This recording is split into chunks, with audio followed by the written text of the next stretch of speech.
సాహితీ బంధువులందరికీ నమస్కారం. ఈ వీడియో కానీ మీకు నచ్చితే లైక్ చేయండి, షేర్ చేయండి. ఈ వీడియోపై మీ విలువైన అభిప్రాయాల్ని కామెంట్ చేయండి. పారిజాత పరిమళం మొదటి భాగానికి కొనసాగింపు. ఆ రోజు రాత్రి ఎప్పుడుకో ఇంటికి వచ్చిన కాంతం, పారిజాతం తాళం వేసిన తలుపు గుమ్మానికి ఒక లెటర్ ఉండడం గమనించారు. ఈ ఉత్తరం ఎవరు రాసి ఉంటారు? నాకు ఉత్తరం రాసేవాళ్ళు ఎవరు? ఎవరికైనా వచ్చింది పొరపాటుగా ఇక్కడ కానీ పెట్టారా? అసలు ఇందులో ఏముంది అంటూ ఉత్తరం తెరిచింది. ఆ ఉత్తరం చూస్తే పోస్ట్లో వచ్చినట్టుగా లేదు, ఎవరో రాసి అక్కడ పెట్టినట్లుగా ఉంది. గౌరవనీయులైన కాంతం గారికి, నా పేరు భానుమూర్తి. నేను పట్నంలో ఉన్న మహారాజీ కాలేజీలో లెక్చరర్ని. మిమ్మల్ని కలవడానికి ఈరోజు వచ్చాను, కానీ మీరు అందుబాటులో లేరు. మీరు వచ్చాక క్రింద ఉన్న నెంబర్కి కాల్ చేయండి అని లెటర్లో ఉంది. ఇంతకీ ఎవరి భానుమూర్తి? నన్నెందుకు కాల్ చేయమన్నాడు అని ఆలోచనలో పడింది కాంతం. అప్పటికే బాగా అలసిపోయిన కాంతం, పారిజాతం రేపు కాల్ చెయ్యొచ్చులే అని ఇంటి తాళం తీసి లోపలికి వెళ్ళారు. ఇక ఆ రాత్రికి కొంచెం వండుకుని తిని పడుకున్నారు. తరువాత రోజు కాంతం, పారిజాతం గదిలో కూర్చుని 4 లక్షలు ఏమి చేయాలా అని ఆలోచనలో పడ్డారు. చివరికి వాటిని ఊర్లో వడ్డీలకి ఇద్దామని నిర్ణయం తీసుకున్నారు. ఆ రోజు మధ్యాహ్నం మంత్రసాని రామకృష్ణ పారిజాతం దగ్గరికి వచ్చాడు. నీకు కోనసీమలో ఉన్న మా ఫ్యాక్టరీ చూపిస్తాను, దానితో పాటు కోనసీమ అందాలన్నీ చూపిస్తాను, రేపు నాతో వస్తావా అని అడిగాడు. పారిజాతం మా అమ్మని అడుగు అని చెప్పింది. పక్కనే ఉన్న కాంతం, రావడానికి ఏమీ అభ్యంతరం లేదు బాబు, కానీ అది చిన్నపిల్ల కదా, ఒక్కదాన్నే పంపడానికే ఆలోచిస్తున్నాను అంది. మీరు కూడా రండి, మీరు కూడా అన్నీ చూడొచ్చు కదా అన్నాడు రామకృష్ణ. సరేలే అన్న కాంతం అనుకున్నట్టుగానే తరువాత రోజు ఉదయమే మంత్రసాని రామకృష్ణ కారు తీసుకుని వచ్చాడు. అందరూ కలిసి కోనసీమ బయలుదేరారు. యానం దాటిన దగ్గర నుండి రోడ్డు పక్కన ఉండే కొబ్బరి తోటలు, పిల్ల కాలువలు, నిండుగా పళ్లతో ఉన్న పనస చెట్లు, పచ్చని పొలాలు, అక్కడక్కడ అరటి తోటలు, ఇవన్నీ చూస్తుంటే కాంతానికి, పారిజాతానికి భూమిపైనే స్వర్గం ఉన్నట్లుగా అనిపించింది. వెళుతున్నప్పుడు కొన్ని చోట్ల ఆగి ఫోటోలు తీసుకున్నారు. లొకేషన్స్ బాగున్నాయని సంబరపడిపోయారు. ముమ్మిడివరం చేరుకున్నాక టిఫిన్స్ చేద్దామని ఆగారు. ఇక్కడ ఏం టిఫిన్స్ బాగుంటాయి అని అడిగింది కాంతం. హోటల్ సూరిబాబు పొట్టిక్కలు అన్నాడు. కాంతానికి అర్థం కాలేదు. అనుమానంగా మొహం పెట్టి ఏంటి అంది. రామకృష్ణ పొట్టిక్కలు అన్నాడు. అంటే పనస ఆకులని గుండ్రంగా చుట్టి మధ్యన ఇడ్లీ పిండి పెట్టి ఆవిరి మీద ఉడికిస్తారు. వాటిని అల్లంతో చేసిన పచ్చడితో తింటే చాలా బాగుంటుంది అని చెప్పాడు. సరే అవే రుచి చూద్దాం అని పారిజాతం అంటే అందరూ సరే అన్నారు. పొట్టిక్కలు తిని బయలుదేరుతుంటే పక్కనే ఒక మొక్క కనబడింది. ఎప్పుడూ ఆ మొక్కని చూడని పారిజాతం ఇదేం మొక్క అని అడిగింది. రామకృష్ణ, అది కంద మొక్క, ఇక్కడ మట్టి మంచిది, ఏ మొక్కలు వేసినా ఇట్టే బతికేస్తాయి అన్నాడు. మళ్ళీ అందరూ పాసర్లపూడికి బయలుదేరారు. పాసర్లపూడి దగ్గరలో ఉండగా పారిజాతం కొబ్బరి బొండాలు తాగుతా అంది. కోనసీమ వచ్చి కొబ్బరి నీళ్లు తాగకపోతే ఎలా? తప్పకుండా తాగుదాం మా ఫ్యాక్టరీలో అన్నాడు రామకృష్ణ. కొంతసేపు ప్రయాణం తరువాత పాసర్లపూడిలో ఉన్న రామకృష్ణ ఫ్యాక్టరీలోకి వెళ్ళారు అందరూ. ఇక్కడ కొబ్బరి నీళ్లను ప్లాస్టిక్ సీసాల్లోకి ప్యాకింగ్ చేసి విదేశాలకు ఎగుమతి చేస్తారు. ఒకప్పుడు ఈ ప్రాంతమంతా కొబ్బరి తోటలతో పచ్చగా ఉండేది. ఇప్పుడు ఈ ఫ్యాక్టరీ కట్టారు. ఫ్యాక్టరీలోకి వెళ్ళగానే కాంతానికి, పారిజాతానికి లేత కొబ్బరి నీళ్లు తెప్పించాడు రామకృష్ణ. కాసేపు కూర్చుని కాంతం, పారిజాతం మాట్లాడుకుంటుంటే రామకృష్ణ ఇప్పుడే వస్తాను అని ఎక్కడికో వెళ్ళాడు. కాంతం, పారిజాతం మాట్లాడుకుంటుంటే దూరం నుండి ఒక వ్యక్తి పారిజాతం కేసి తదేకంగా చూస్తూ ఉన్నాడు. పారిజాతం అతన్ని గమనించింది, కానీ ఎందుకు అలా చూస్తున్నాడు అన్నది పారిజాతానికి అర్థం కాలేదు.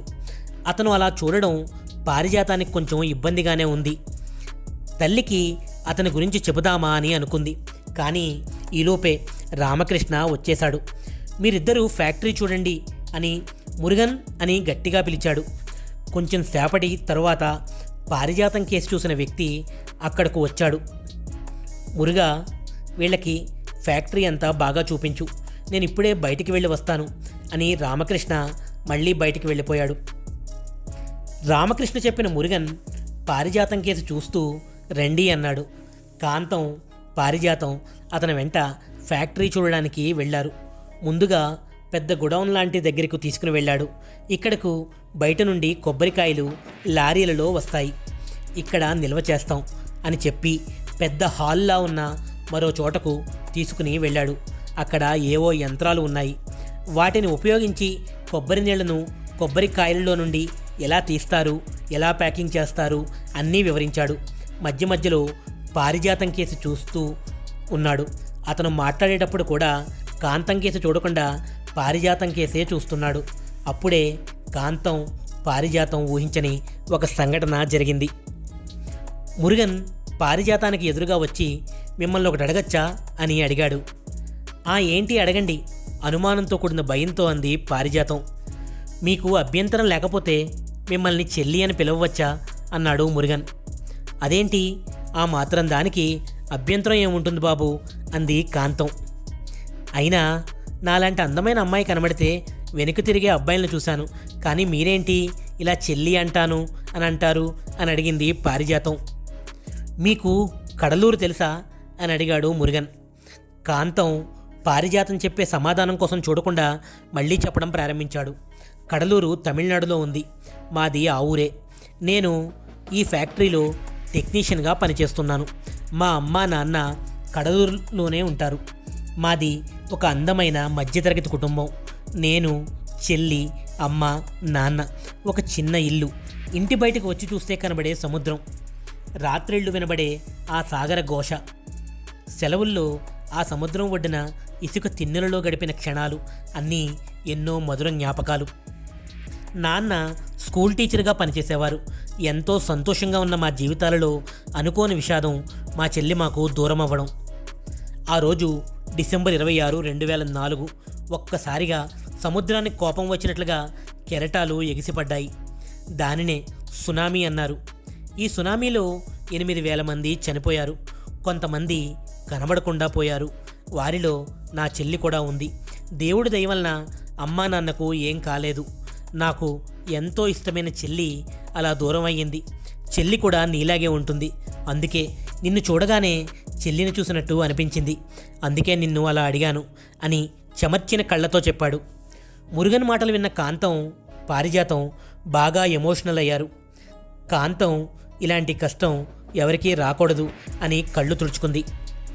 కాంతం మురుగన్ కేసు చూసి, ఈ రోజు నుండి పారిజాతం నీ చెల్లి బాబు, నువ్వు ఎప్పుడు కావాలంటే అప్పుడు నీ చెల్లిని చూడడానికి రావచ్చు, ఎటువంటి అభ్యంతరం లేదు అని చెప్పింది.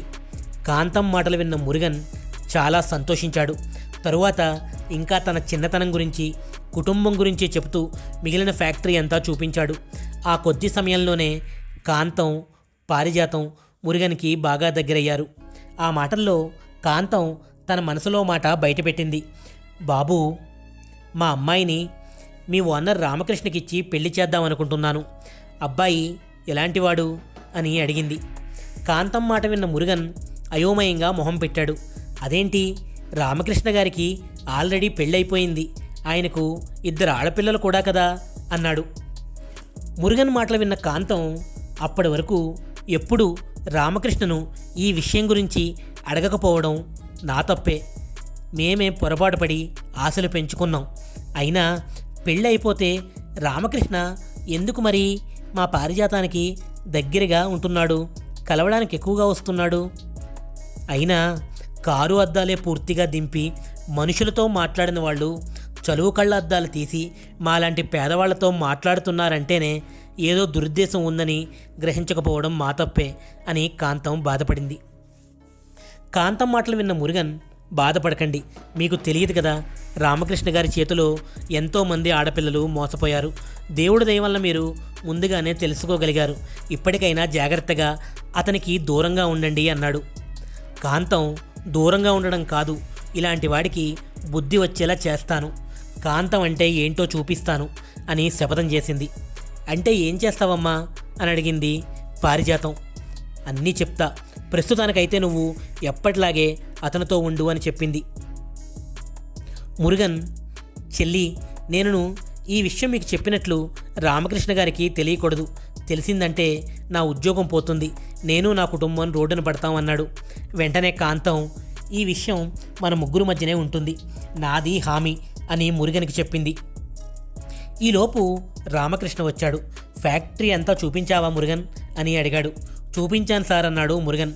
సరే, ఇంకా బయలుదేరదాం అని కాంతానికి పారిజాతానికి చెప్పాడు రామకృష్ణ. వాళ్ళు కారులో బయలుదేరగానే మురుగన్ ఫోన్ తీసుకుని ఎవరికో ఫోన్ చేశాడు. మన ప్లాన్ అనుకున్నట్టుగానే జరిగింది అని ఫోన్ కట్ చేశాడు. భానుమూర్తి కాల్ చేయమని చెప్పిన విషయం కాంతం మర్చిపోయింది. ఆ రోజు భానుమూర్తి కాంతం ఇంటికి వచ్చి లెటర్ పెట్టి తిరిగి వెళ్ళిపోయాడు. వెళుతున్నప్పుడు సామర్లకోట బ్రిడ్జి దాటి కాకినాడ వైపు వెళ్తున్నప్పుడు వెనుక నుండి లారీ ఢీకొట్టింది. ఆ ప్రమాదం రాత్రిపూట జరగడంతో వెంటనే హాస్పిటల్కి తీసుకుని వెళ్ళేవారు ఎవరూ లేకపోయారు. చాలాసేపటి తర్వాత పోలీసులు వచ్చి ఆసుపత్రిలో చేర్పించేటప్పటికీ చాలా రక్తం పోయింది.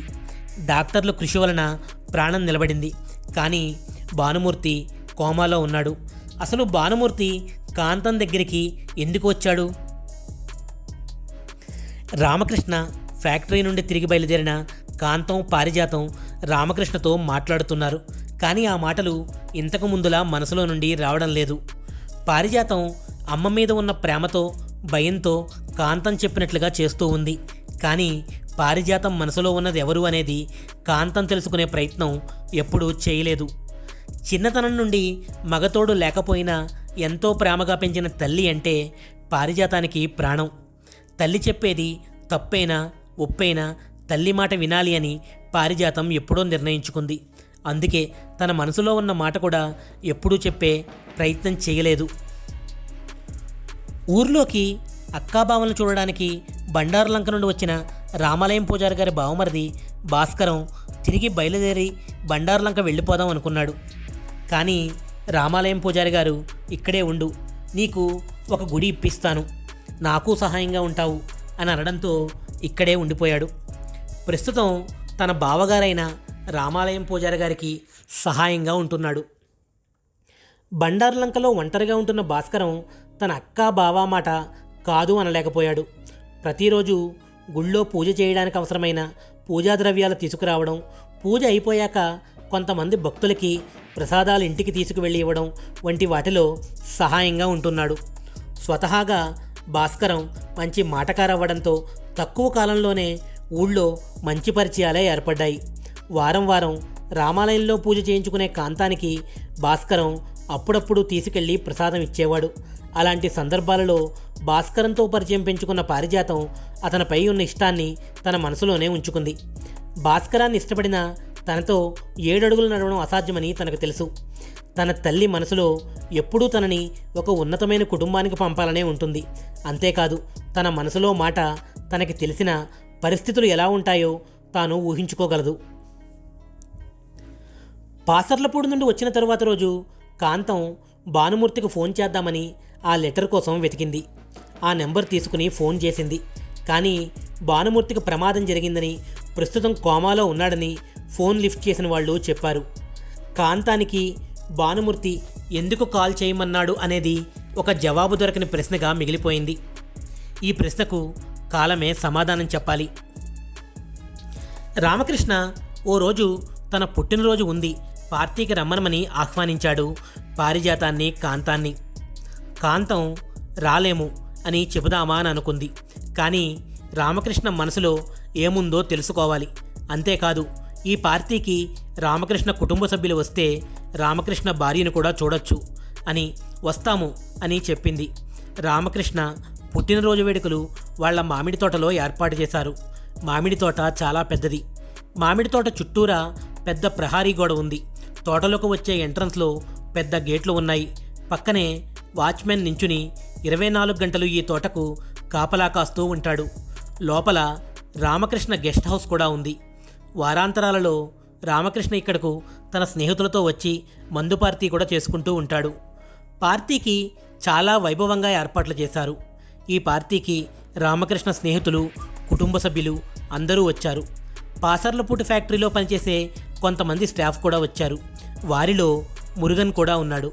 కాంతాన్ని, పారిజాతాన్ని రామకృష్ణ ఆ పార్టీలో చాలా ప్రత్యేకంగా చూసుకున్నాడు.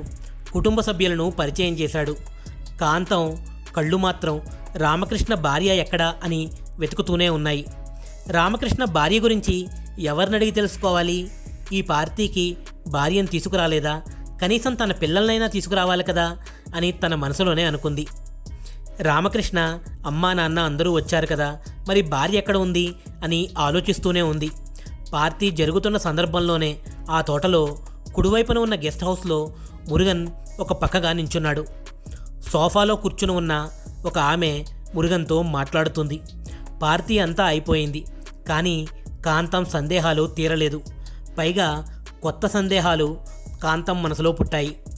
పాసర్లపూడి నుండి చెల్లి చెల్లి అని పిలిచిన మురుగన్ పార్టీలో కాంతాన్ని, పారిజాతాన్ని పలకరించకుండా తప్పించుకు తిరిగాడు. అంతేకాదు, కాంతం మురుగన్ దగ్గర ఉండి తమను చూసుకుంటాడని అనుకుంది. కానీ అవకాశం దొరికితే రామకృష్ణ భార్య గురించి మురుగన్ని అడగాలి అని కూడా అనుకుంది. కానీ మురుగన్ ఆ అవకాశం ఇవ్వకుండా బిజీగా ఉన్నట్టు తప్పించుకు తిరిగాడు.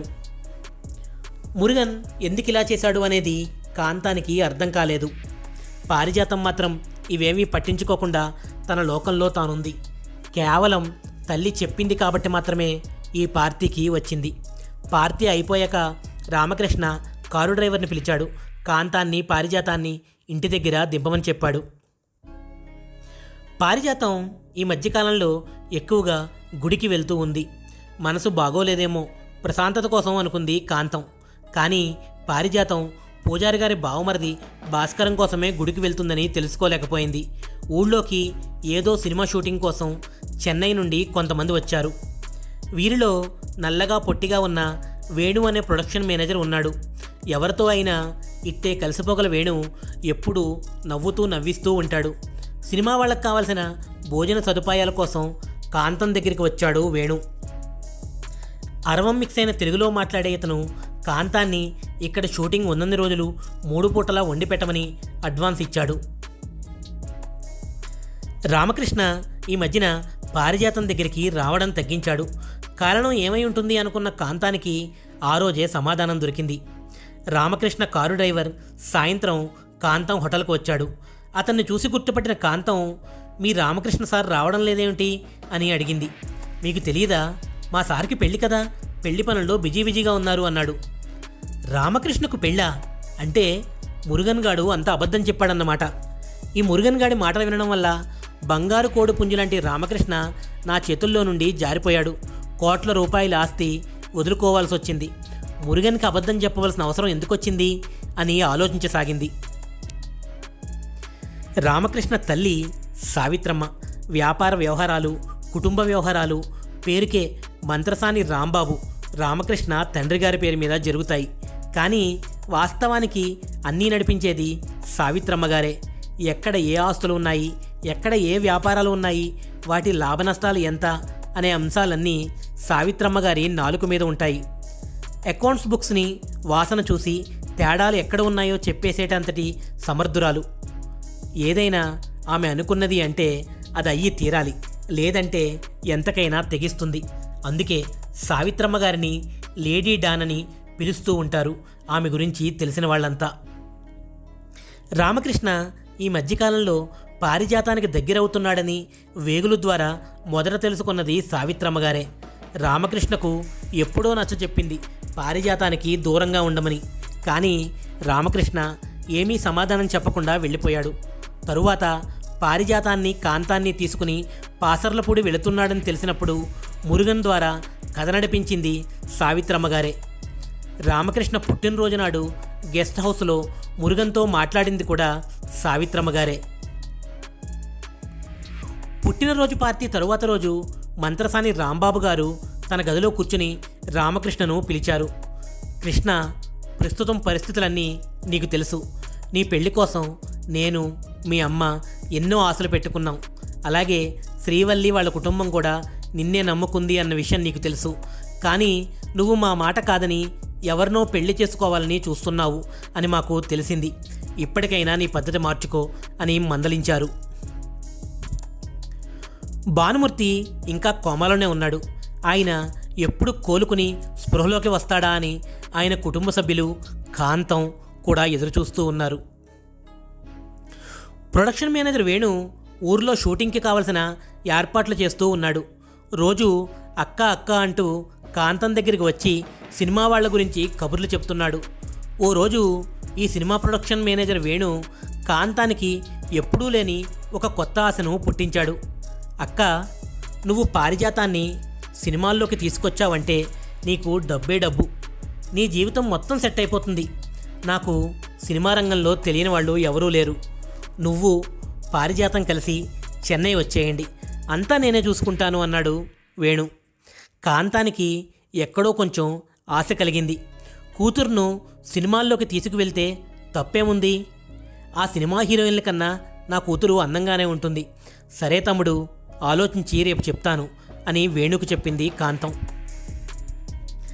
సావిత్రమ్మ గారు చెప్పిన మాట రామకృష్ణ పట్టించుకోకపోవడంతో కాంతానికి వార్నింగ్ ఇవ్వమని తన తమ్ముడికి చెప్పారు సావిత్రమ్మ గారు. ఆ రోజు కాంతానికి వార్నింగ్ ఇద్దామని వచ్చిన సావిత్రమ్మ గారి తమ్ముడు భానుమూర్తి కాంతం లేకపోయేసరికి కాల్ చేయమని లెటర్ పెట్టి వెళ్ళిపోయాడు. ఆ రాత్రి ఆ ప్రమాదం జరగకపోతే భానుమూర్తి కాంతానికి వార్నింగ్ ఇచ్చేవాడే, రామకృష్ణకు దూరంగా ఉండమని. కానీ ఆ ప్రమాదం వలన ఇప్పుడు ఇంకా కోమాలోనే ఉన్నాడు భానుమూర్తి. సావిత్రమ్మ గారికి తన తమ్ముడు కూతురు, మేనకోడలు అయిన శ్రీవల్లిని రామకృష్ణకిచ్చి పెళ్లి చేయాలని ఎప్పటినుంచో కోరిక. రామకృష్ణకు మేనమామ భానుమూర్తిని చూపించి ప్రతిరోజు ఎమోషనల్ బ్లాక్మెయిల్ చేసి మొత్తానికి పెళ్లికి ఒప్పించారు. శ్రీవల్లి రామకృష్ణల పెళ్లి ఏర్పాట్లు జరుగుతూ ఉన్నాయి. కాంతం సినిమా ప్రొడక్షన్ మేనేజర్ వేణుకి చెన్నై వస్తామని చెప్పేసింది. నువ్వే దగ్గరుండి మాకు అన్నీ చూసుకోవాలి అని చెప్పింది. నీకెందుకక్క, నేనున్నాను కదా. రేపు మా సినిమా షూటింగ్ అయిపోతుంది. వారం రోజులాగి నువ్వు పారిజాతం చెన్నై మెయిల్ ఎక్కి వచ్చేయండి. నువ్వు వచ్చేటప్పటికి నేను ఒక ఇల్లు అద్దెకి తీసుకుని రెడీగా ఉంచుతాను అన్నాడు. సరే అన్న కాంతం ఇంటికి అడ్వాన్స్ ఇవ్వడానికి, అక్కడ ఏర్పాట్లు చేయడానికి వేణుకి కొంత డబ్బు ఇచ్చింది. ఊళ్ళో వడ్డీలకు డబ్బులు ఇచ్చిన వాళ్ళందరికీ త్వరగా తిరిగి ఇచ్చేయమని, చాలా అవసరం ఉందని చెప్పింది. కాంతం, పారిజాతం లగేజీ మొత్తం సర్దేసుకున్నారు. ఉన్న కొన్ని సామానులు ఒక గదిలో వేసి తాళం వేసేశారు. తరువాత రోజు ఉదయం 5 గంటలకే రైలు. తెల్లారింది. కాంతం కోటి ఆశలతో చెన్నైలో తన భవిష్యత్ పరీక్షించుకోవడానికి మేలుకుంది. పారిజాతం కనబడలేదు. ముందు రోజు రాత్రే పూజారి గారి బావమరిది భాస్కరంతో ఎక్కడికో వెళ్ళిపోయింది. ఇల్లంతా వెతికింది కాంతం.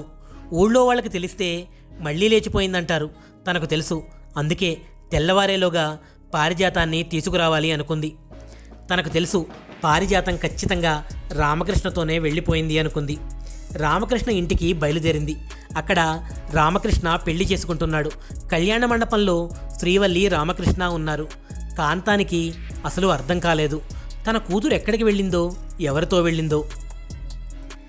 కాంతం తిరిగి ఇంటికి వచ్చేటప్పటికి ఇంట్లో ఒక ఉత్తరం కనిపించింది. అది పారిజాతం రాసిన లేఖ. అమ్మా, నా గురించి వెతకొద్దు. నేనంటే నీకు ఇష్టమని తెలుసు, కానీ నా మనసు నువ్వు ఎప్పుడూ తెలుసుకోలేదు. ఎంతసేపు డబ్బుకు విలువ ఇచ్చావా, కానీ నా మనసు ఏంటి, నా మనసులో ఎవరున్నారు అనేది ఎప్పుడూ అడగలేదు. ఇప్పుడు కూడా నేను మాట్లాడకుండా ఉంటే ఆ చెన్నైలో ఎవరికో ఒకరికి నన్ను ఇచ్చి పెళ్లి చేయాలని చూస్తావు. అందుకే నేను నాకు నచ్చిన వాడితో వెళ్ళిపోతున్నాను. నన్ను క్షమించు. లేఖ చదివిన కాంతానికి తాను చేసిన తప్పు తెలిసింది. ఎప్పుడూ తనకన్నీ ఇస్తున్నాను, తనకు భవిష్యత్తులో ఎటువంటి ఇబ్బంది రాకుండా ఉండడానికి ఏర్పాట్లు చేస్తున్నాను అనుకున్నానే, కానీ తన మనసు తెలుసుకోలేకపోయాను అని కుమిలి కుమిలి ఏడ్చింది. పారిజాతం ఎప్పటికైనా తిరిగి రాకపోతుందా అని కాంతం ఎదురు చూస్తూ ఉంది. మళ్ళీ దోసలు వేస్తూనే ఉంది. ఈ కథ కానీ మీకు నచ్చితే లైక్ చేయండి, షేర్ చేయండి. ఈ కథపై మీ విలువైన అభిప్రాయాల్ని కామెంట్ చేయండి.